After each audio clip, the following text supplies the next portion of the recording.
ចាំពីហើយពណ៌កម្ពុជាថ្មីនៅព្រឹកម៉ោង6នេះនៅស្ពានថ្មនៅខេត្តពោធិ៍សាត់ត្រូវបានដូចជាថៃបាញ់បន្តិច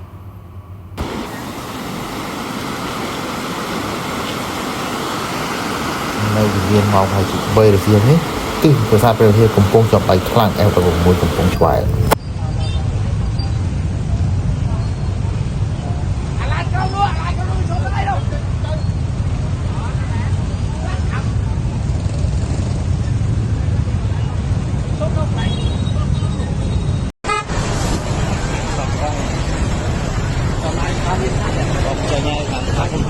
មកជាងតែក្របខ្ញុំអត់រយក្របជាងម្ល៉េះលើទុំរហូត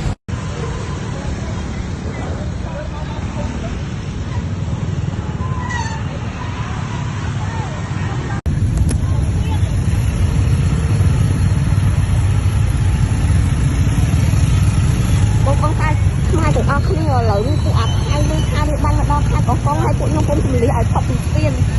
ខ្លាចវាបាញ់ឲ្យស្ពាននឹងចោលដាច់ទៅយើងពុំណាបានmấy bông ông khác còn đang đặt khác có đang đặt khác có họ đặt khác có con đang con là miếng à lỡ cuộn trong công đại hợp thì chúng ma của anh trong hai của hải của sẵn ở ruộng đi bánh xe ảnh là son mình chặt chặt thui chặt chặt không